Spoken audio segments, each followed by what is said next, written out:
Hey, what's up? It's Cute What If? This side. Today we will be seeing what if Deku was a villain spy? Before we move ahead with the FIC, leave a like and subscribe to the channel for future what ifs like this. Remember, the title of each chapter and the titles combined are not what they seem. Midoriya Izuku felt as if he were drowning, sinking in a thick, black, sluggish liquid that made surfacing seem impossible. He could not hear or see. All sensation disappeared into a vast, empty darkness. Then, abruptly, the world flipped inside out. When All for One, known as Sensei, had told Shigaraki Tamura that Midoriya Hisashi would be capturing and bringing in his child, Shigaraki had accepted it. If that was the plan, then why had Midoriya Izuku arrived at their doorstep dead? In the League of Villains laboratory, the villain known as Flamethrower Midoriya Hisashi was placing his motionless son on an operating table. Shigaraki demanded to know why he had killed the boy they were supposed to recruit, and Hisashi met his hand-covered glare with an unervingly calm expression. He pointed out that Shigaraki had grown since his former recklessness but still struggled to remain composed and analyze situations without erupting. That reminder only made Shigaraki think harder until a sudden realization widened his eyes. Hisashi confirmed Shigaraki's suspicion. He intended to resurrect the boy and resolve their problem at the same time. Hisashi moved to the cabinets and produced a crackling, glowing orb of dark energy, one of the rare resurrection quirks All for One had entrusted to him after long search. Shigaraki inhaled sharply at the sight. Hisashi allowed himself a small, familiar smirk and noted that the ability had come to him through his service to Sensei. Standing by the table, Hisashi donned gloves and prepared the ritual. He pressed the orb against Izuku's chest and channeled the energy into him in a precise, clinical manner. The procedure resembled an eerie, elegant fusion of medicine and quirk, the kind of technique that belonged in a dramatic, surreal sequence rather than a gruesome scene. Izuku's body twitched once, then went still. Shigaraki flinched, watching with a mixture of revulsion and fascination as Hisashi finished, sealing the process with deliberate care. Afterward, Hisashi discussed logistics in a composed tone. They would need a backstory for Izuku, someone who could mesh well with Dabi and Toga. Kurogyari had already been informed. Shigaraki listened, still stunned by what had occurred. Hisashi offered encouragement, telling Shigaraki that he was becoming a capable leader and that exposure to the darker realities of their work was part of the role. He said he would rest in his room, that Izuku should awaken in about 6 hours, and that it would be wise to restrain him while the revival settled to prevent unpredictable reactions. Shigaraki prepared the straps and administered a modified quirk-dampening injection, adjusting for Izuku's noted resistance to previous inhibitors. He spoke quietly to the boy, apologizing for earlier behavior and admitting that he had been immature. He added that Izuku's father had reprimanded him for it. Then Shigaraki exited the room. Hisashi remained a respected, almost fatherly figure within their small family of villains. He combined combat skill, quirk mastery, and medical expertise in a way that proved invaluable to the League. As Sensei's right-hand man, he commanded authority, but what truly drew admiration from Shigaraki was Hisashi's unwavering determination and passion for their cause. He wanted to see the Hero Society, led by figures like All Might, brought down, and his conviction inspired others to follow. Shigaraki shook his head, focused on the task at hand, and continued securing Izuku while the hideout settled into an uneasy vigil. 6 hours later, the original villain squad Dabi, Toga, Shigaraki, Hisashi, and Kurogyari sat on the spare sofa in the laboratory, chatting and waiting for a boy to be brought back to consciousness. When an ear-splitting screech and wild thumping filled the room, they all rushed to the bedside. The boy was very much alive, screaming and thrashing against his restraints. Dabi told Izuku to calm down, using his first name, and Izuku turned toward him with a confused look. Shigaraki asked what he remembered. Izuku coughed, his voice raspy and uncertain, and identified himself as Midoriya Izuku. Dabi confirmed that he was Midoriya Izuku and explained that they were close friends, which was why they called him by his first name, then asked what else he could recall. Izuku concentrated and gave glimpses. School, being bullied for being quirkless, explosions, harsh training, desperation, determination, and a feeling of love. Toga gasped at that revelation, becoming visibly excited because she knew about his connections to Todoroki Shoto and Shinso Hitoshi. Toga asked eagerly who the love had been for, but Izuku bowed his head and admitted he did not know. Hisashi asked if Izuku remembered ever feeling anger or resentment toward heroes. Izuku said he remembered feeling crushed and close to falling into darkness, but that he could not remember whether something had stopped him. Hisashi grinned and told him that he had welcomed and accepted that darkness, and in doing so had found his light. Hisashi then explained that they were villains and friends and claimed to be Izuku's father, saying Izuku had had an accident while fleeing a hero who had destroyed his hopes.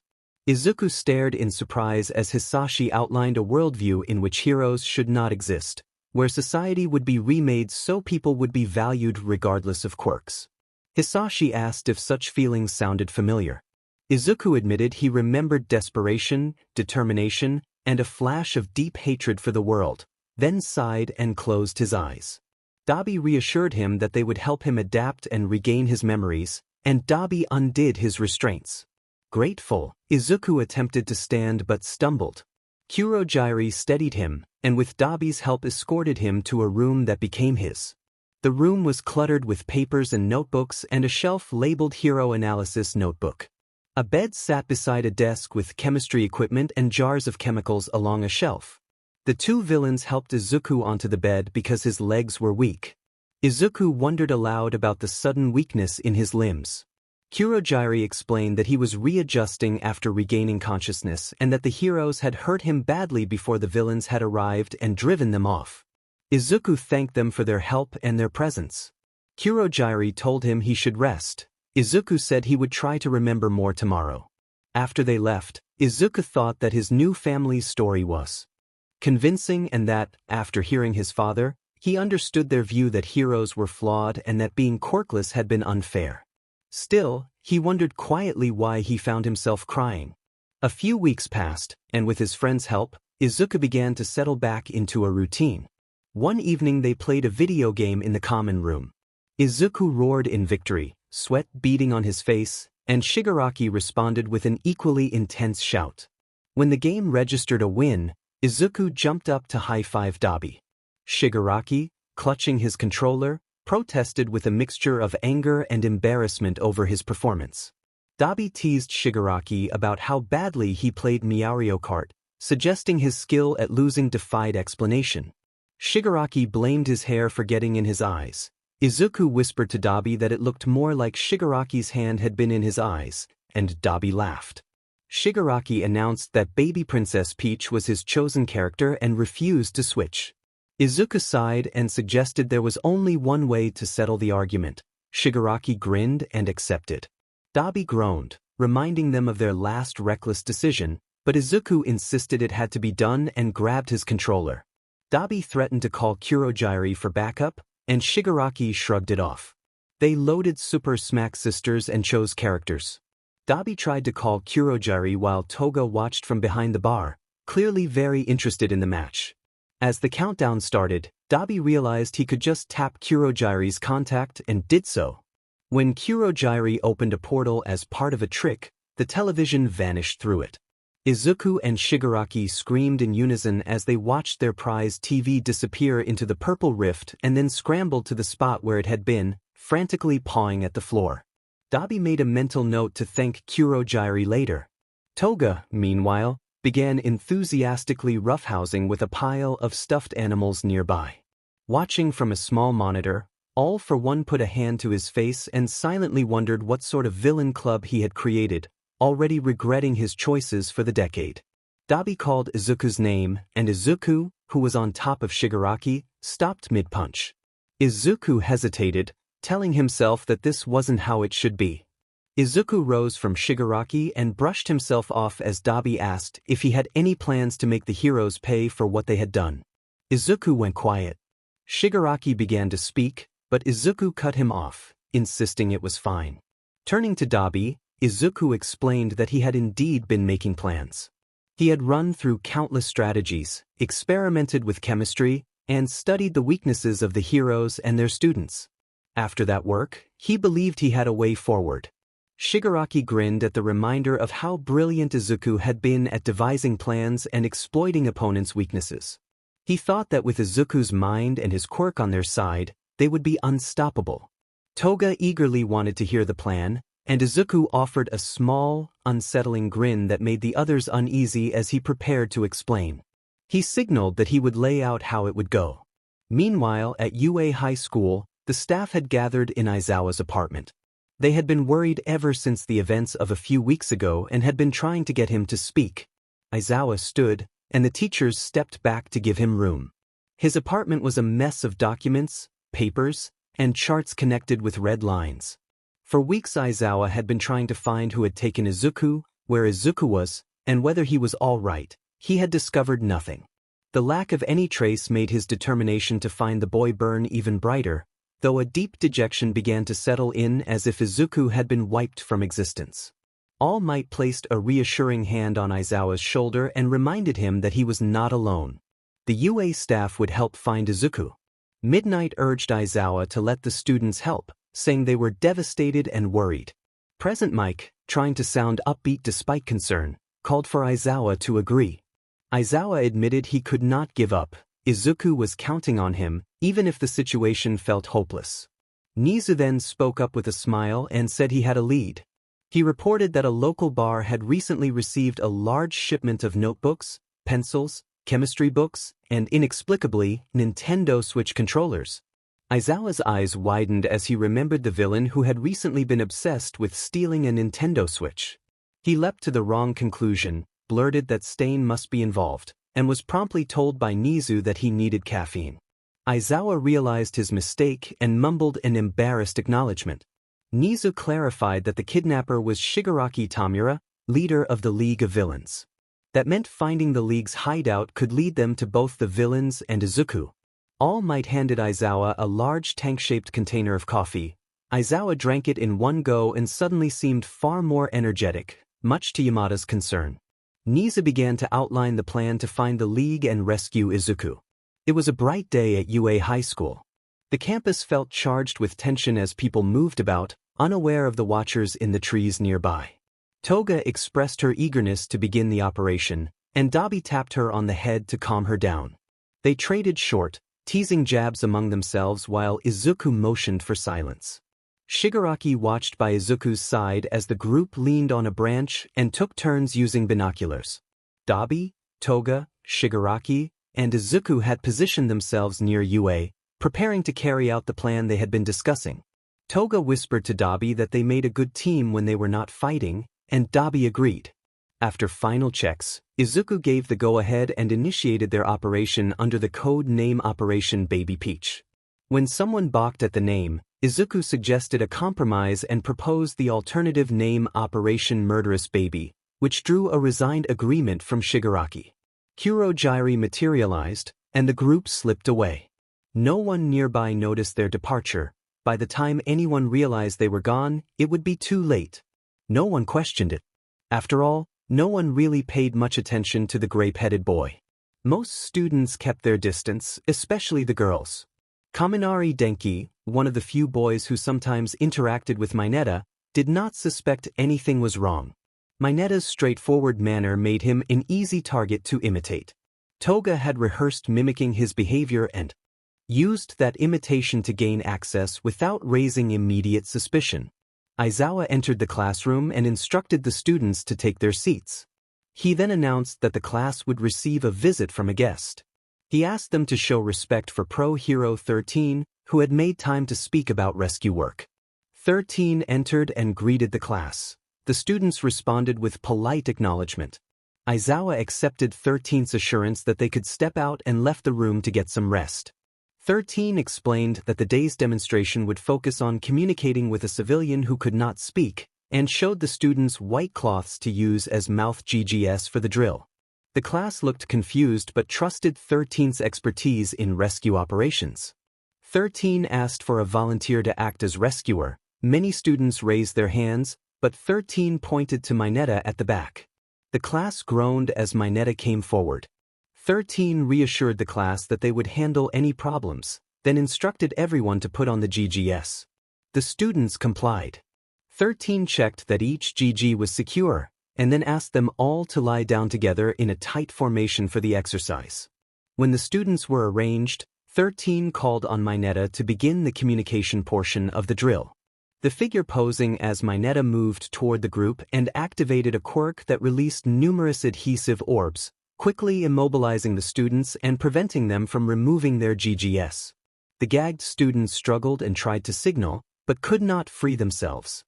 13 removed their helmet, revealing shaggy, pale blue hair.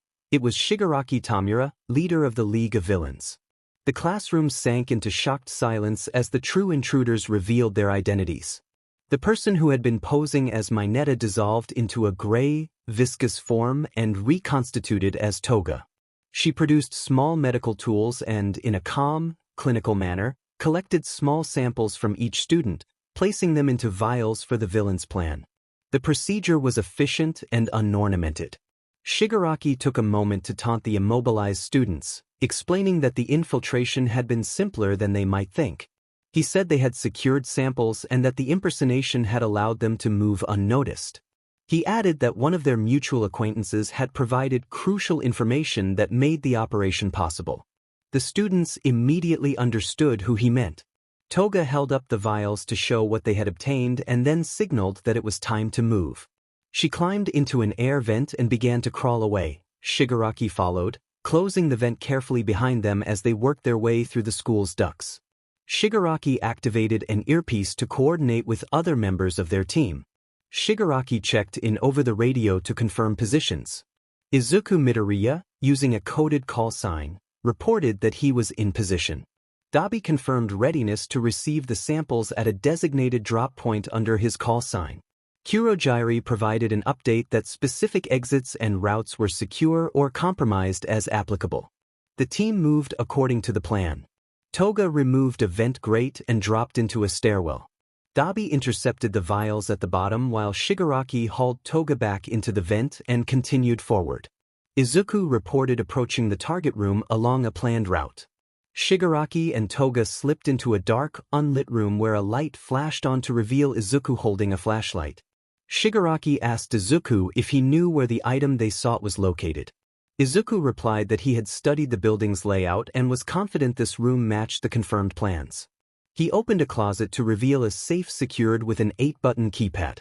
Shigaraki passed a vial to Toga. She used a sample to mimic another student's appearance for a brief moment so they could access a specific mechanism. Using the mimicry and a carefully aimed application of a corrosive effect, she disabled a portion of the lock in a controlled, non-graphic display of quirk power. Sparks and smoke enveloped the safe briefly, and then a click signaled it was open. Izuku opened the safe and retrieved a small hard drive. Toga squealed with excitement as Shigaraki confirmed through his earpiece that the target object was secured. The trio scuttled through the vents and dropped into a hallway. Kurojairi then announced over the radio, urgently reporting that Exit E had been compromised and that UA student Todoroki Shoto had escaped the trap using his quirk and warned the teachers. Shigaraki's wild eyes met Izuku's. This was not part of the plan. Izuku muttered under his breath, turned, and blinked. Mineta Minoru had a reputation at school that often preceded him. When a blonde girl asked him to meet behind the school by the forest, Mineta hurried there as quickly as he could. The girl, Toga Himiko, looked like an ordinary high school student. When she produced a knife, Mineta was taken by surprise. She struck before he could react. Mineta was injured, collapsed, and was dragged away unconscious into a van headed for the League of Villains hideout. At the hideout, Izuku praised Toga for her part in the operation as a villain underling secured Mineta. Toga admitted she wished the ruse had been simpler and that the outcome had been different. Dabi chuckled and received a light reprimand from Toga. Shigaraki reminded everyone to stay focused. Dabi and Toga acknowledged him together. Todoroki Shoto appeared suddenly before Izuku. Memories surged in Izuku's mind and he clutched his head, struggling to make sense of the images. Shigaraki reached for his arm as a purple portal opened nearby and Toga leapt into it. Todoroki stepped forward, confusion and shock on his face, and asked after Izuku. Izuku whispered that he did not understand, and Todoroki's expression flickered with a brief, painful recognition. Shigaraki pulled Izuku toward the portal. Todoroki lunged and reached for him, but their hands did not connect. After they were gone, Toga let out a relieved breath and sank onto a couch. Shigaraki stared at Izuku, who stood quietly. Shigaraki asked Izuku what was wrong. Izuku turned toward him and clutched his shirt over his heart, saying he felt he knew the boy he had seen and had experienced something familiar. He murmured that the boy had been mesmerizing. The atmosphere in the dimly lit meeting room felt tense. Dabi, Toga, Kurogiri, Izuku, and Shigaraki sat around a table where the stolen hard drive lay. Dabi asked what the hard drive contained. He wanted to know what secrets they had risked so much to steal. Izuku chuckled and deferred a moment, then asked Shigaraki for an opinion on his villain laugh, prompting amused reactions from the group. Kurogiri offered dry advice on emphasizing theatricality, and Izuku accepted the comment with a grin before turning serious again and apologizing to Dabi for the distraction. Izuku explained that the drive held extremely sensitive information, one of the most impactful, closely guarded secrets they could find.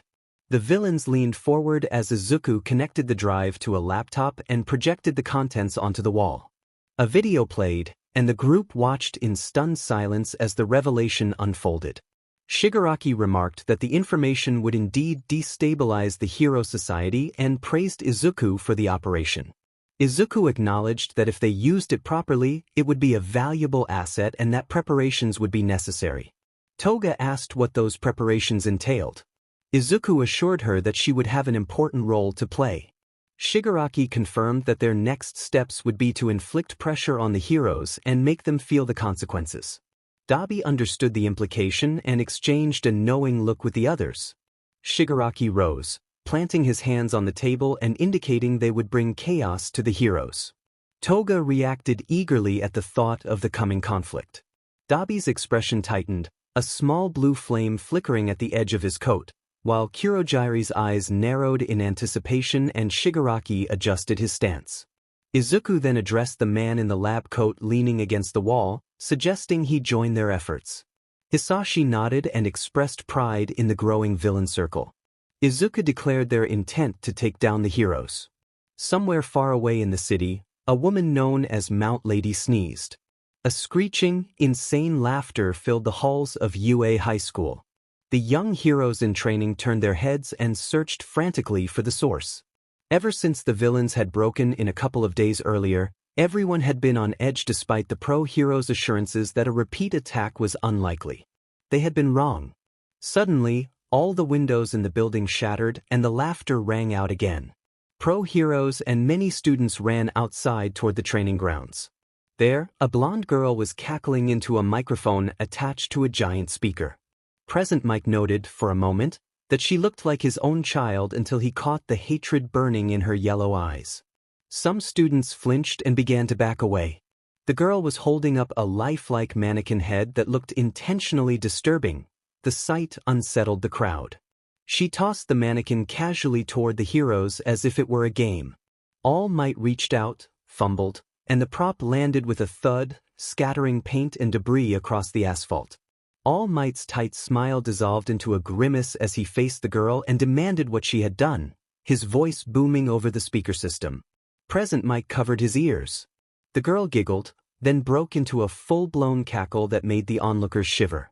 She called to someone behind her, addressing Izuku. Izuku emerged from the nearby forest, followed by Hisashi, Dabi, Shigaraki, and Kurogiri. The blonde announced that she had been practicing her laugh, and Dabi responded with a casual, dismissive remark while tucking his hands into his coat pockets. She teased him about his dour personality, and he only gave a short, irritated sound in reply. All Might's eyes widened when he saw the green-haired boy standing with the villains. Before All Might could speak, Aizawa whispered Izuku's name, and Izuku turned his gaze to the tired, scruffy pro-hero.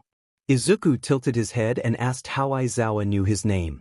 Aizawa's expression shifted when he noticed Hisashi standing among the villains. Hisashi smiled and waved slightly, the grin carrying an ironic edge. Aizawa demanded to know what Hisashi had done. Hisashi replied that he had helped Izuku recover his memories and his rightful place in their family, framing his actions as something a real father would do. Aizawa reacted as if he had been struck. Shinso and Todoroki pushed forward to get a better look and shared Aizawa's shock. Izuku looked at Todoroki and smiled. He addressed Todoroki in a teasing manner, and Todoroki was visibly stunned, thinking to himself that this boldness was unlike the Izuku he remembered. Izuku then reminded Todoroki of past violence, that Todoroki had once attacked his friends and nearly killed him, that it had led to the loss of his memories and harmed his family. Izuku's grin was bright and unnerving. Todoroki shivered at the change in his demeanor. Izuku announced that he would educate the heroes about what it meant to be a villain. Shigaraki ordered the villains to attack, pointing at the heroes. The League roared and screeched as they rushed toward their opponents, scampering by whatever means they could. Toga jumped off Izuku's back, knives outstretched. Dabi sprinted forward with an insane grin, his hair flickering with blue embers. Izuku ran on all fours, and Hisashi moved quickly, almost like a scolded kid trying to stay out of trouble. Shigaraki hung back, observing the fight from a safe distance. He was calm and collected, not as reckless as Toga or as driven as Izuku. He promised himself he would have his share of fun soon enough. Todoroki took the full force of Izuku's fist and was sent crashing into the wall behind him. Aizawa's eyes flared as he stared down Izuku, but before he could react, Izuku struck with a swift kick that caught Aizawa off guard and sent him stumbling backward. Aizawa, recalling the day he first discovered Izuku, remembered the boy's impossible power and how he had once single-handedly subdued a thug while still seeming to hold back. The thought that Izuku might have been restraining himself all along left Aizawa unsettled. He wondered just how powerful the boy really was. Izuku grinned wildly, spun, and met All Might's fist with lightning speed, then struck the hero in the side. All Might choked and coughed as he slid back, his expression darkening. All Might suggested moving the fight elsewhere, addressing young Midoriya. Izuku laughed without restraint and agreed to relocate as long as Tamura approved. Tamura nodded, and Shigaraki rasped that they could handle things here while Izuku and All Might took the fight into the woods. Izuku began trading blows as All Might leapt into the trees with Izuku close behind. Todoroki struggled to his feet, clutching his arm where the impact had landed. Aizawa asked if he was all right, and Todoroki assured him he could keep going. Aizawa nodded in acknowledgement. Blue flames burst to life, igniting part of the forest and spreading to a section of the UA building. Todoroki frowned at the black-haired man causing the flames. There was something about him he couldn't quite place. An ash-blonde student rocketed at the man, throwing a wild right hook. The villain dodged as if he had anticipated the attack. Bakugo followed with an uppercut. The villain evaded and blocked a roundhouse kick as well. The villain remarked that Izuku took very detailed notes and shared them, and then criticized Bakugo's methods. Bakugo snarled and demanded a proper fight, launching himself at the stitched villain with explosions popping around him. The villain regarded Bakugo coolly, then raised a hand. A surge of chilling blue flame erupted, and Bakugo fell, screaming as he rolled to extinguish the icy fire clinging to him. When the flames subsided, Bakugo was left scorched and struggling to get back up. Dabi watched with interest and commented on Bakugo's determination. Bakugo spat an insult and planted his feet firmly. Dabi observed that Bakugo didn't look so different after the attack and contrasted bravery with recklessness. Bakugo rasped a laugh and declared he would prove himself. He lifted his charred hands, small sparks flying, and unleashed a massive explosion far larger than Dabi's previous attack, roaring as he kept the impact coming.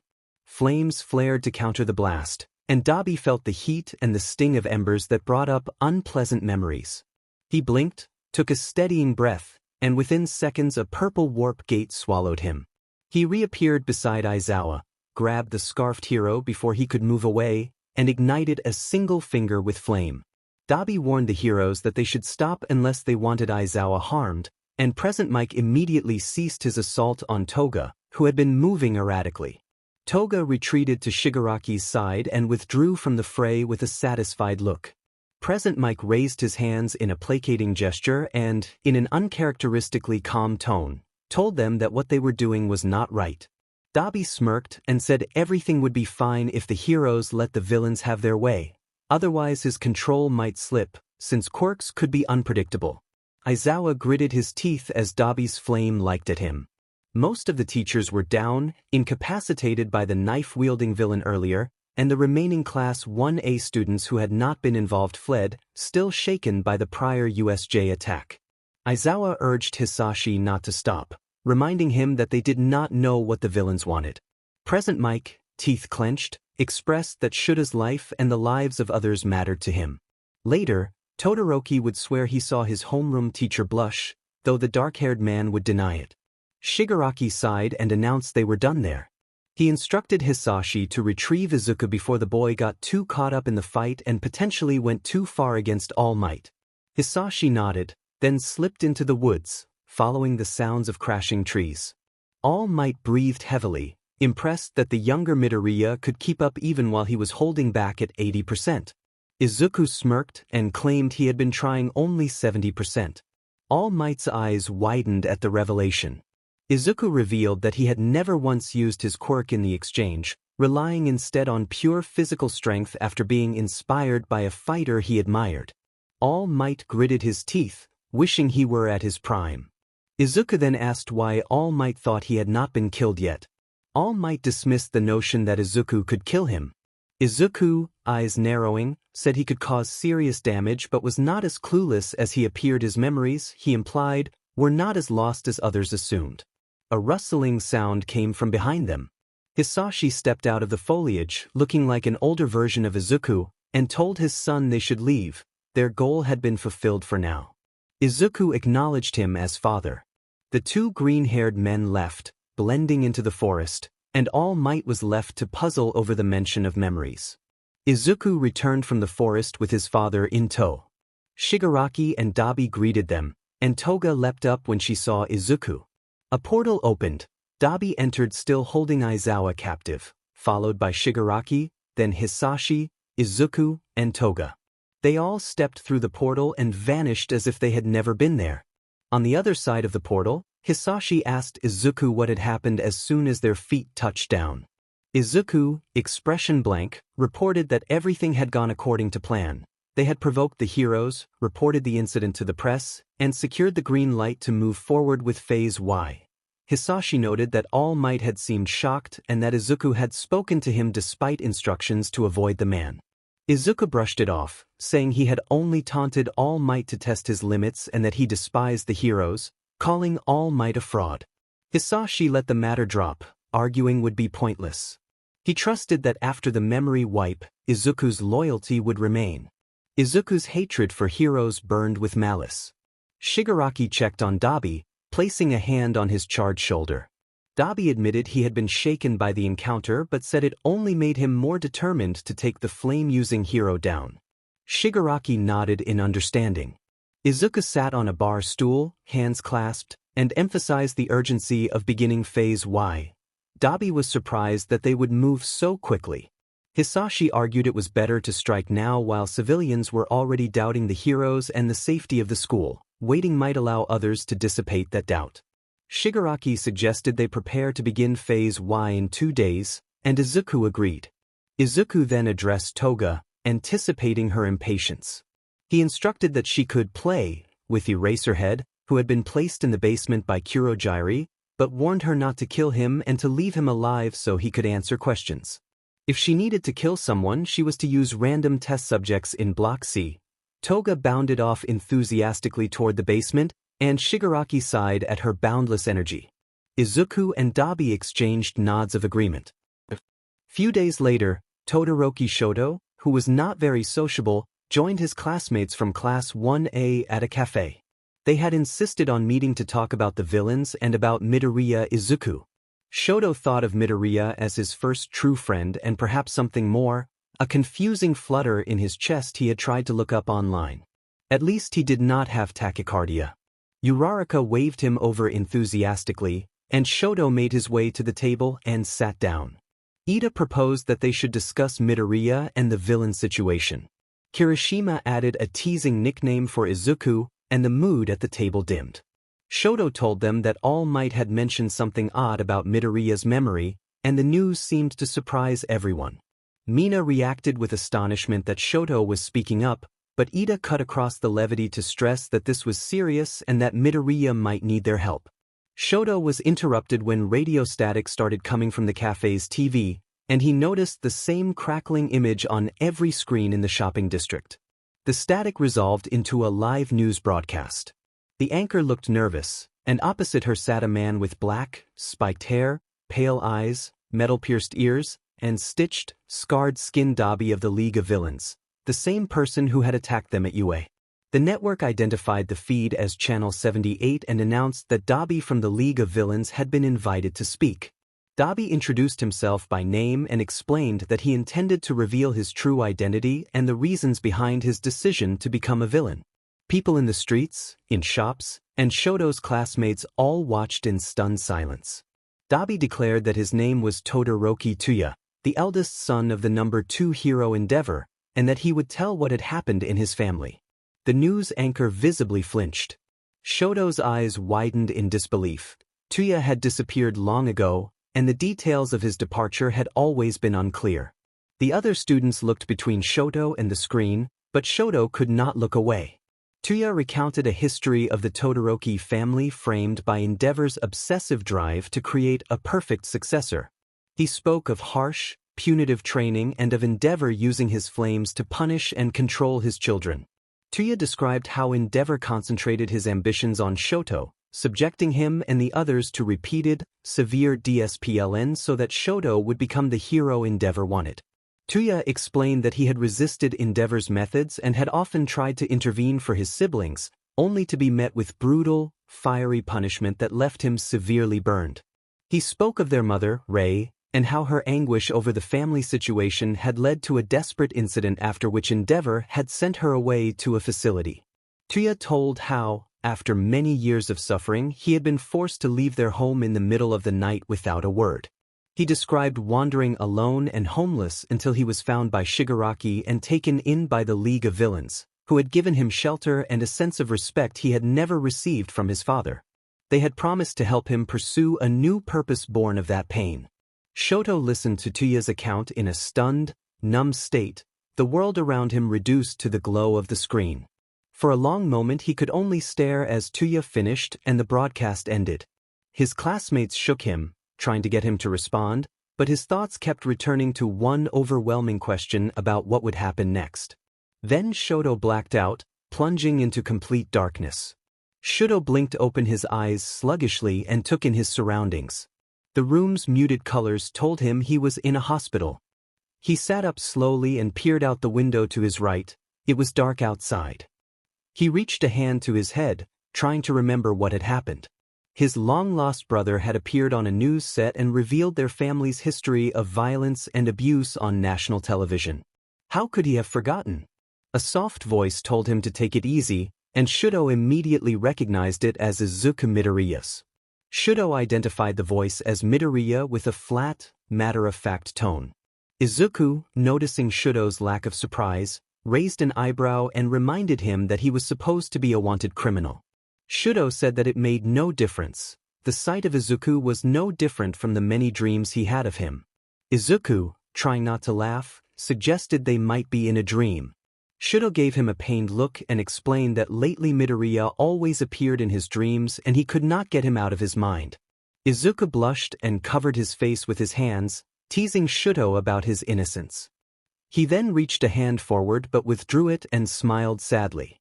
Shoto watched the movement and realized that dreams did not include real, physical gestures in a way that felt tangible. He widened his eyes and understood that Izuku was not a dream. Izuku confirmed that he was real and said it was about time Shoto accepted that. Shoto turned red and asked him to forget what he'd said earlier, calling his words babbling and untrue. Izuku feigned hurt that Shoto had not thought of him at all. Shoto waved his hands and stammered that he had thought about Izuku, confusing himself as he tried to explain. The atmosphere softened briefly before Shoto shifted back to the main concern. He asked Izuku how he was there and how it was possible, reminding him that he was a villain and mentioning Izuku's changed memories. Izuku said he could not explain, only that he had missed Shoto and that everything would be over soon. He asked Shoto to trust him. Shoto narrowed his eyes and replied that he could not trust someone who had become a villain, that he would not allow the League of Villains to succeed, and that if they met again it would be on a battlefield. Izuku sighed and suggested it might be better for Shudo to think of the encounter as a dream. Shudo looked surprised at the use of his given name, then shook his head and apologized instead. He admitted that he had felt something for Izuku and believed Izuku had felt it too, and suggested that was why Izuku had come despite his altered memories. Izuku bristled and insisted there was nothing wrong with his memories. He declared that this was the real him. Shudo gripped the hospital sheets and accused Izuku of being poisoned, saying he was no longer the man Shudo had once admired. Izuku flinched, then moved to the window, opened it, and said they would continue the conversation the next time they met. Shudo replied that the next meeting would be on a battlefield and that they would be enemies. The door to the room opened and Achiko Uraraka announced that Shudo was awake as the rest of Class 1A entered. Tenya Ida explained that the doctors had said Shudo collapsed from shock and some mental trauma, and he expressed relief that Shudo was back. Mina Ashido set flowers beside the bed while Tsuyu Azui shivered at a cool breeze and asked why the window was open, adding a small croak.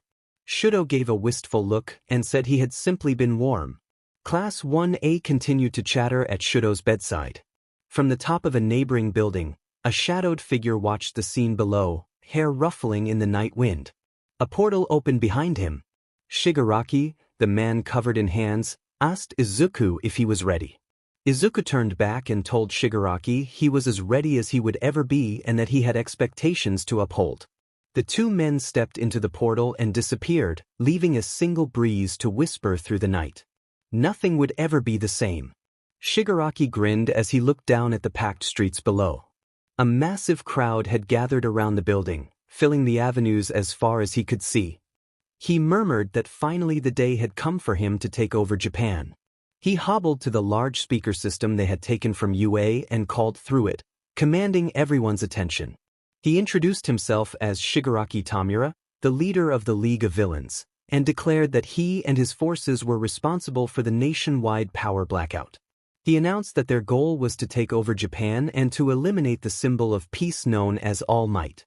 The crowd fell silent for a moment before an uproar swept through the masses. People cried out in disbelief and denial. One man insisted it could not be happening, and others voiced agreement.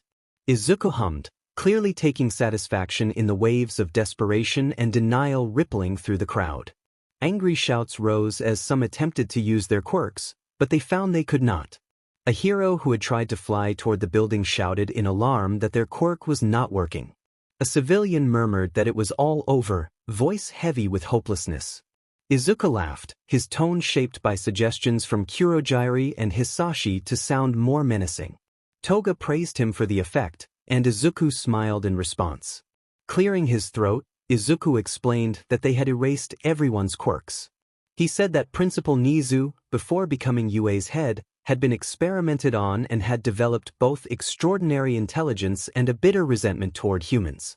From that PRD, Nizu had created a top-secret file, and the villains had managed to steal it from UA's heavily guarded vault. Shigaraki added that inside the file they had found instructions on how to block quirks within a certain radius, a method that could cover all of Japan. Izuku said they had only needed a few ingredients, which they had obtained after spreading fear and distrust toward heroes in the wake of the blackout. He indicated that the plan had been mainly his idea, but that everyone had contributed to making it work. Shigaraki laughed and praised Izuku's brilliance.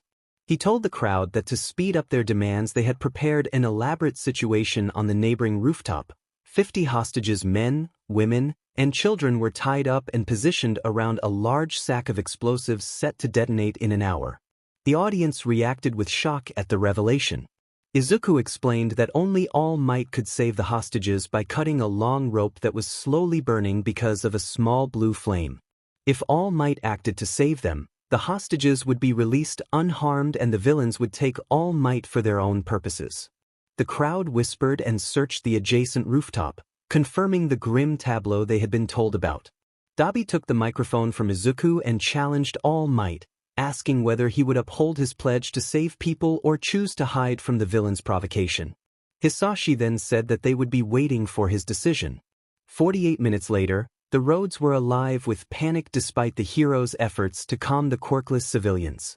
A low chuckle came through the speakers as Shigaraki addressed the crowd again.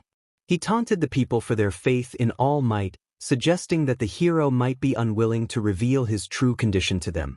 Confusion and pleading filled the streets as the populace demanded answers. Shigaraki took advantage of their desperation to explain why All Might had become less visible in rescue work. He claimed that All Might had suffered a severe injury to his torso in the past and that his diminished public presence was not just a result of aging but of the lasting effects of that injury. He linked this to the history of quirks, describing how All for One had once transferred a quirk in an attempt to help his younger brother. According to Shigaraki, that younger brother had an innate ability to stockpile and pass a quirk down through generations, a power that eventually became known as One for All. That ability had been used with the intent of strengthening the line against All for One, but it also led to complicated consequences and a long, fraught legacy. Shigaraki continued to outline the older brother's ambitions, saying that All for One had wanted to unite the world of quirked and non-quirked people into a more advanced society. He had sought to include those born quirkless, to give them purpose, but his methods and influence had been viewed as dangerous by his younger brother, who feared that such power could turn into tyranny. Both had acted believing they were right, and over generations the disagreements surrounding One for All had grown distorted as the quirk was passed down. They did not understand what All for One was trying to achieve, they only labeled him a bad guy. Shigaraki finished his story, and the crowd fell into complete silence. A spiky-haired blonde figure appeared on the neighboring rooftop where the explosives had been set with only 10 minutes remaining. He looked gaunt and frail, shadowed at the eyes and thin-limbed, as if he might collapse at any moment. Yet the blue eyes, the blonde hair, and the familiar costume confirmed it was All Might. In this state he was Yagi Tashinori, no longer the towering symbol the masses cheered for. Yagi limped over to the hostages, produced a small knife, and cut the rope, stopping the flame from reaching the explosives. He freed the captives, and a warp gate opened to send them to the hospital rooftop across the way, a safer location. Shigaraki taunted that he had revealed details about Yagi's quirk and weakened physique. Yagi spoke his signature catchphrase, then coughed, appearing defeated and exhausted, and insisted he was there so the innocents would not be harmed and that this was between him and his enemies. Shigaraki snapped his fingers and warped Yagi to the same rooftop, placing him directly in front of himself. Dabi moved in behind Yagi and locked his arms under Yagi's armpits to hold him. The frail man made no attempt to resist. Yagi said there were many things he wished he could tell Izuku, then coughed again, his hand showing small dark stains from previous wounds. Hisashi stepped forward and argued against allowing any slip of speech that might trigger memories in Izuku. They were so close to their goal that losing a key member now would be disastrous. Yagi nodded, seemingly accepting his fate. Shigaraki raised his arm until his hand hovered over Yagi's heart, preparing to use his power. He asked if Yagi had any last words. Yagi closed his eyes briefly, then opened them with determination and said that Nizu had asked him to tell them to check the time, looking directly at Izuku. Shigaraki scoffed at a genius's advice and Toga began to giggle. Izuku asked his father for the time, and Hisashi replied that it was nearly 1 o'clock. Izuku acknowledged this. Shigaraki declared that the moment had come and moved his hand toward Yagi's chest. The attack began to take effect, reducing parts of Yagi's clothing to ash as the disintegration power reached him. Then chaos erupted. Yagi admitted that he did not understand half of what went through that creature's brain but that he would trust him on this one, and he smiled briefly before the expression faded. Nizu had told them to check the time, which drew a snort from Shigaraki and a nervous giggle from Toga as she mocked the idea that a genius would say to check the time. Izuku asked his father what time it was, and Hisashi answered that it was nearly 1 o'clock.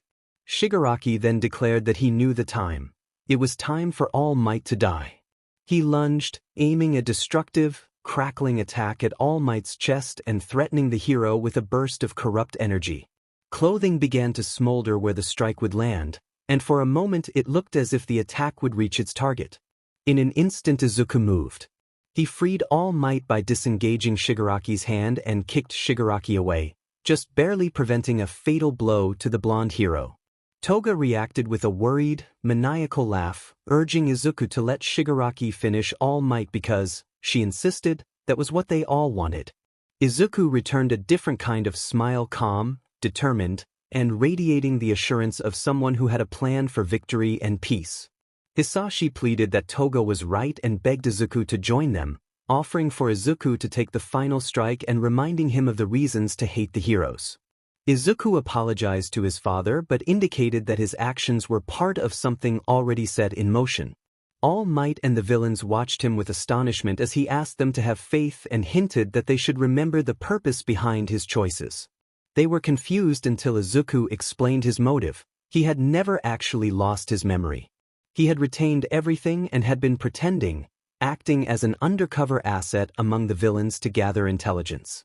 All Might and Hisashi reacted with disbelief and shock at the revelation that Izuku had been a spy the whole time. Izuku explained that Nizu had trained him in deception, psychology, and criminology for the exact purpose of infiltrating and exposing dangerous plans. He admitted that he had risked convincing everyone he was loyal to the villains because Nizu and he could not be certain that others would be fully convincing if they tried the same approach. When Dabi demanded why Izuku had been chosen instead of someone supposedly more suitable, Izuku acknowledged the question and said Nizu had reasons that also involved personal motivation. Nizu had been upset over something that had interrupted their earlier training and saw this as a way to continue what had been lost, to apply real lessons in a real situation. Shigaraki, stunned and hurt by the betrayal, called the deception impressive but said the traitor would still have to be dealt with. Hisashi moved quickly to produce a countermeasure he hoped would subdue Izuku. He opened a large briefcase and took out a metallic, cylinder-shaped device with buttons and a trigger, claiming it to be the ultimate weapon against Izuku. He knelt, aimed the device, and fired a dart that shot toward Izuku at high speed. The dart was intercepted by an ice wall that suddenly rose between the attacker and Izuku. The wall melted away, revealing Todoroki Shudo standing beside Izuku, who was unharmed. Izuku registered Shudo's presence with a look of gratitude and teary eyes. Words were unnecessary. Shudo simply indicated that he had heard everything, and the understanding between them needed no further explanation. Izuku grinned and offered a fist to Shudo as an invitation to stand together.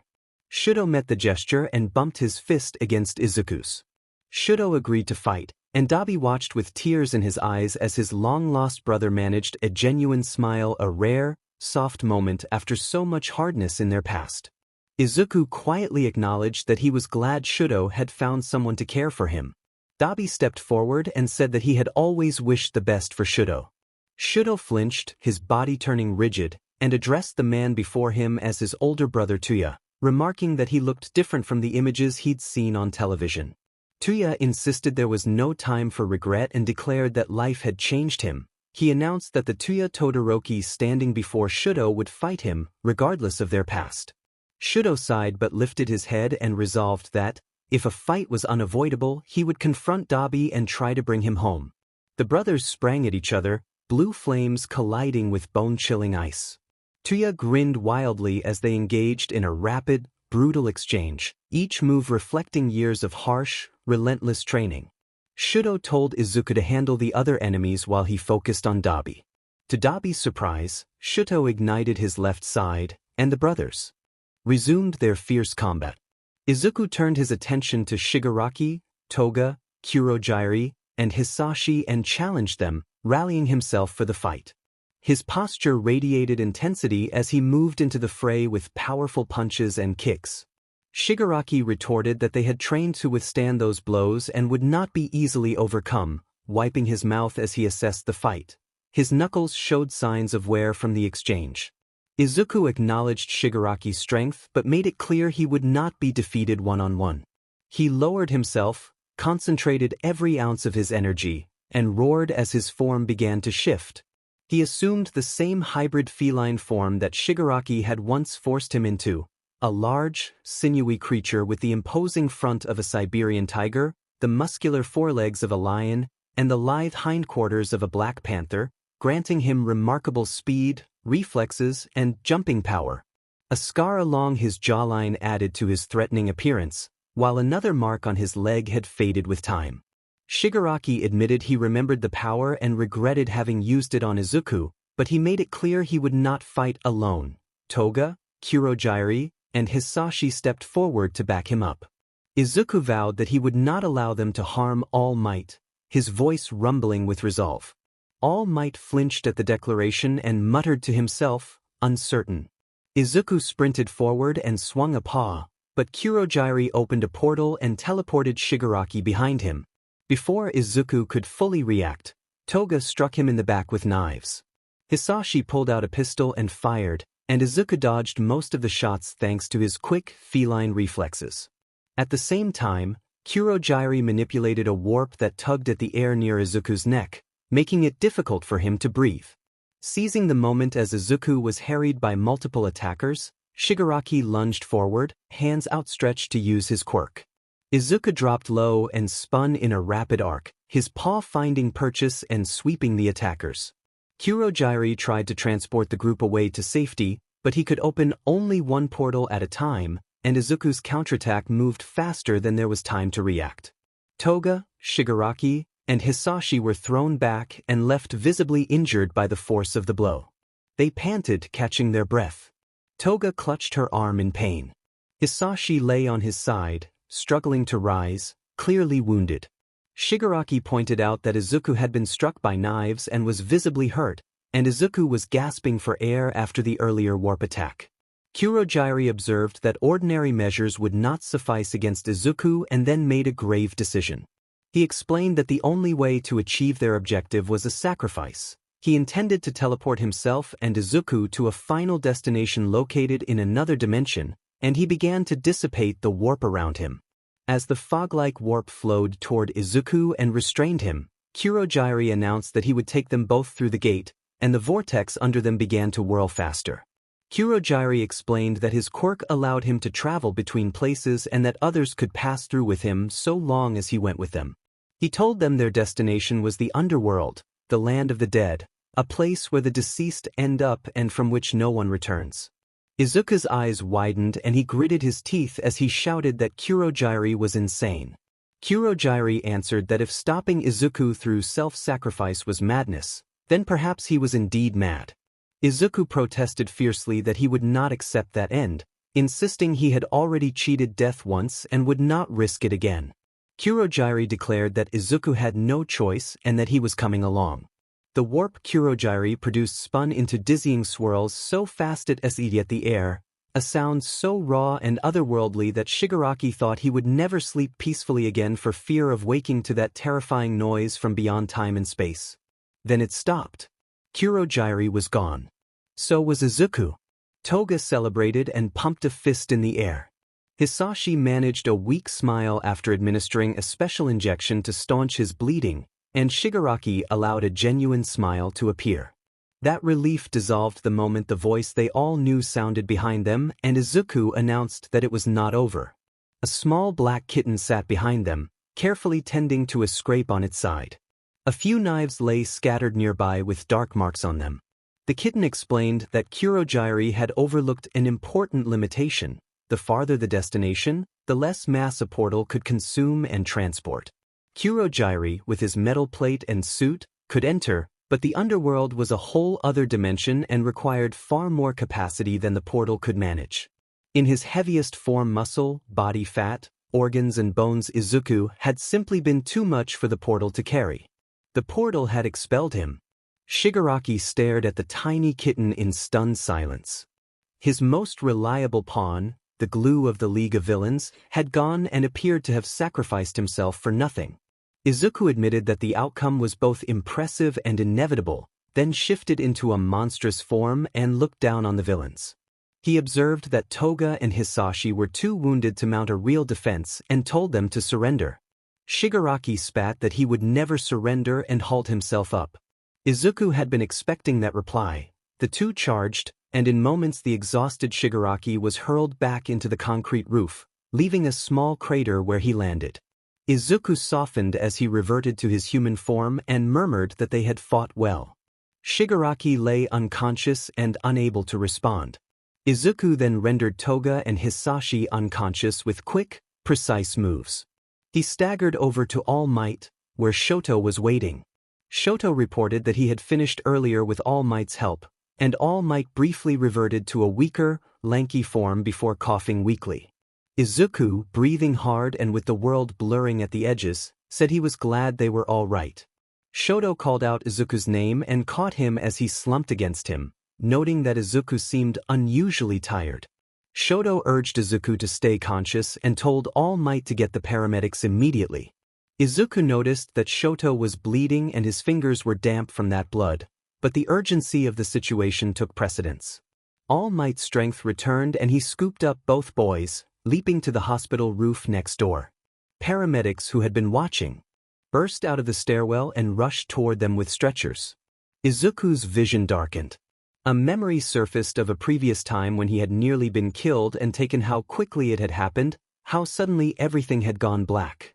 That memory faded until there was nothing left but darkness, then nothing at all. It was exactly 12 p.m. when all of the power in Japan shut down. Televisions, radios, and other technology like phones became unusable. The entire country was plunged into darkness. Strangely, hospitals retained power, which kept patients on life support alive and preserved essential healthcare systems. For an hour people asked why. 12 hours after the blackout, at midnight, the answer arrived. A group of villains appeared atop the tallest skyscraper in Mizudafu, carrying a reinforced glass globe that pulsed with immense energy, bright enough to serve as a beacon across the city. As the globe glowed, citizens emerged from their hiding places and gathered around the building. The skyscraper's entrances and exits had been blocked by rubble from earlier destruction. The villains had sealed off access to protect their plan. Young Todoroki Shoto had a direct view from a room across the street, as if fate had placed him there for this moment. A villain laughed and unleashed a wave of purple sludge that began spreading across the streets. The sludge-coated skyline and the villain announced an intent to defeat the green-haired hero standing below, identifying him as Shift. Shift smiled and noted that the scene felt nostalgic, but added that there was no time for talk. A child hiding under a nearby desk pointed him out to his mother, saying that Shift was a top hero who would save them. The mother clasped her child's hand and watched the hero. Another hero arrived on the scene and landed nearby. He remarked that his request for assistance had been accepted by Shift's agency. Redeemer, whose given name was Izuku, scolded Shift for taking on villains beyond his limits. Shift replied with a teasing reminder to use his hero name while on duty. Redeemer sighed and accused him of enjoying that tease. The purple sludge villain cackled and sent more ooze toward them. Shift dodged as the sludge splattered on the pavement and began to hiss where it hit the road. Shift warned Redeemer that the sludge was acidic. Redeemer asked if they should execute Plan T7, and Shift confirmed. Shift then transformed into a tiny kitten. Redeemer scooped the kitten gently into his palms and, with a confident expression, explained that this was not a mere cute distraction.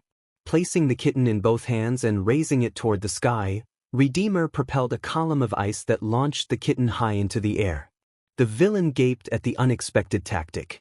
While Redeemer kept the pressure from both hot and cold attacks, the speck in the sky grew rapidly as Shift descended. Shift slammed down onto the villain with tremendous force, creating a powerful shockwave. The impact caused the sludge to fragment and disperse in a bright sweep rather than in any gruesome or graphic way. When the dust settled, Shift reverted to a human form that summarized his feline quirk's effect. The fell impact had neutralized the threat. Civilians cheered as the two heroes worked together to gather the remnants of the sludge and sealed them into a containment vessel. Redeemer wondered aloud how Shift never seemed to get hurt from such falls. Shift grinned and reminded him that cats always land on their feet. Redeemer reacted with a small, resigned huff. The news reporter told the camera that she was there with the feline hero, Shift, and the Hellfreeze hero, Redeemer, who had just defeated an A-rank sludge villain earlier that day known as Purple Poison. She then turned to her two guests. The reporter noted that the pair had gained popularity quickly since their hero debuts, having started earlier than average at age 20 and now, a year later, already ranking in the top 10. She asked how that felt. Shift fidgeted and explained that it did not feel that surprising, given how much work they had put in and how strong they were. He added that they had been two of the big three in their graduating class, alongside their classmate who had recently debuted under the hero name Ingenium. Redeemer nodded and clarified that while Shift held 4th place and he held 5th, they both strove to do their best. He acknowledged that some older, lower-ranked heroes might feel insulted by their rapid rise, but insisted they had earned their positions through effort and that they respected their more experienced colleagues and looked forward to learning from them. The reporter complimented their outlook and suggested their fans would approve. Redeemer acknowledged the large fanbase and the appeal of his message and name, and the reporter noted that his good looks also helped attract attention. Redeemer explained that his hero name reflected his desire to show that, despite the terrible choices his father had made, he himself had chosen a path of helping others and offering redemption to those who made bad choices because of their circumstances. He pointed to his brother Tuya as an example. Tuya had once been a villain but, through UA's villain rehabilitation program, went on to university and became a successful doctor. Shift added that everyone knew Tuya was one of the best doctors, beloved by heroes and civilians alike for his desire to heal and ease pain. The news anchor agreed and recalled visiting him when her daughter had broken her arm, calling him a wonderful and caring doctor. The reporter then brought up a question many fans had. They had noticed an obvious familiarity and trust between the two heroes and wondered whether it might be more than friendship. Redeemer hesitated and glanced at his companion. Shift finished the thought with a smile and revealed that they had been dating since their 2nd year at UA but had kept the relationship private because of media attention. The reporter reacted with visible delight and asked what the next step might be in their relationship. She followed by pointing out that, since they were about 21 and had been together for several years and were already roommates as shown on their social media, fans assumed they might be thinking about marriage. Shift flushed and Redeemer cleared his throat. Redeemer explained that when they debuted they had decided to wait until their careers were more established. Shift aimed to be the #1 hero, and Redeemer wanted to be the best hero he could be and was willing to support Shift, even if that meant 2nd place, as long as they could fight alongside one another. He admitted they might consider marriage seriously in the near future and then asked Shift for his thoughts. Shift muttered a jumble of nervous thoughts about marriage, hero life, and someone named Shoto, prompting Redeemer to place a calming hand on his shoulder and tease him about his habit of rambling. Shift laughed sheepishly and tried to reassure him. The reporter cleared her throat and moved on to the next question. Later the next morning, Shoto urged Izuku to hurry. Izuku clambered out of his room and rushed to slip on his shoes. Shoto gave Izuku a brief, affectionate squeeze of the hand, and they started walking together. Izuku wondered aloud how many years it had been since they had all gathered like this. Shoto said it had been a while and that it was nice to see everyone again. Izuku squinted, then called out to Tenya Ida. Tenya looked over, recognized them, and waved. Izuku apologized for being late and teased Tenya about his punctuality. Tenya explained that hero work kept him very busy lately and that he now understood what the others had felt when they debuted. The trio entered the cafe. Ashido Mina called to them from a booth. Shoto apologized for the lateness and blamed Izuku for not setting an alarm. Mina complimented Shoto's appearance and teased Izuku about his new sleep schedule. Shoto commented that Mina was as talkative and confident as ever. Mina protested and demanded to be addressed by her first name. Izuku nodded and joked that Shoto's politeness was his fatal flaw. Siro changed the subject and asked Ida about hero work. Ida said it had been busy but fulfilling, that helping others felt like living his dream. Tsuyu asked if he was working at his brother's agency. Ida confirmed that his brother had passed on the hero name and was teaching him to take up the mantle and potentially lead the agency someday. Kirishima said that sounded admirable. Ida spoke solemnly about being honored to uphold the family tradition. Bakugo gruffly told Ida he would do fine and that he was no weakling. Mashiro reacted in surprise that Bakugo had offered a compliment. Tsuyu observed that Bakugo seemed to have mellowed since he started dating Kirishima, noting small changes like the way they shared clothing and held hands and that she had once noticed them being affectionate in a restaurant where she had been dining. Everyone looked between Bakugo and Kirishima in surprise. Kirishima stammered, and Toru reacted with an exasperated gesture. Bakugo snapped that it was none of her business, calling Tsuyu frog face in a teasing tone. Tsuyu hummed in response. Bakugo then pointed at Izuku and Shoto and urged the group to talk about them. The classmates turned to the pair with surprised expressions.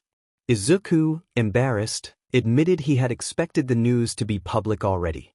Mina slammed her hands on the table in outrage that she hadn't known and demanded to be filled in. Momo added that she wanted to know as well. Izuku looked to Denki for help. Denki said he wanted to hear the story too and that it was Izuku's to tell. Izuku explained that he had confessed to Shoto when he had been in the hospital and again during their second year at UA after getting advice from Tuya, and that Shoto had accepted. Izuku said they had started dating after that. Yuga proclaimed flamboyantly that they were in love. Kyoka asked if they had shared any public displays of affection. Izuku replied that they had shared many affectionate moments and were comfortable with each other. Ochako and Tokoyami agreed that the pair seemed earnest and sincere. Shoto gave a flat confirmation. Mizo voiced skepticism. To demonstrate their closeness, Shoto reached for Izuku and held him in a short, chaste embrace in front of everyone. Izuku returned the embrace without hesitation. Bakugo whistled in surprise. When they broke apart, both became suddenly conscious of the audience. To his classmates' astonishment, Shoto was the one blushing heavily, and his quirk briefly flared on his left side before he managed to calm it and hide his face in his hands. Tokoyami watched the moment with quiet interest. Mina sighed that it was true love. Ochako wondered why Izuku did not seem embarrassed. Izuku explained that he was usually the one to initiate affectionate gestures and had grown used to them. Shoto muttered that the teasing should stop, still flustered. Izuku laughed and told his friends he loved them. Mashiro teased that Shoto might get jealous. These were his friends, and he would not have it any other way. It was only the day after Izuku returned from his secret infiltration mission when Aizawa's world flipped again. Having already been shaken once by the revelation that Izuku had been turned into a villain, Aizawa felt this new truth as if the world were righting itself. Nizu had explained everything to the UA Pro Hero teachers, including Aizawa. As soon as he learned what had happened, Aizawa had tried to rush to the hospital. It took 3 heroes to hold him back in Nizu's office and keep him away from the nearest window.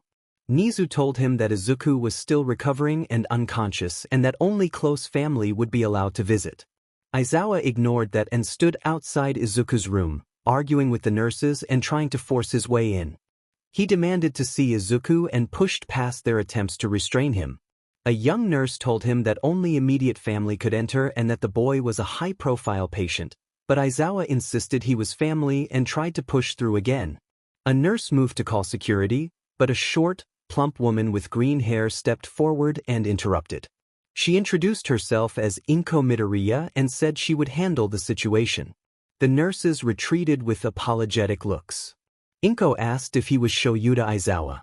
He confirmed his name, and she smiled before explaining that she was Izuku's mother and had heard a lot about him. She acknowledged the bond between Aizawa and Izuku, noting that Izuku had lacked a steady paternal presence for most of his life and had come to see Aizawa as a male role model. Inko warned Aizawa not to let the boy down, her gaze sharp for a moment, then softened and welcomed him to visit Izuku. She told him that Izuku had just woken up and that the room was his.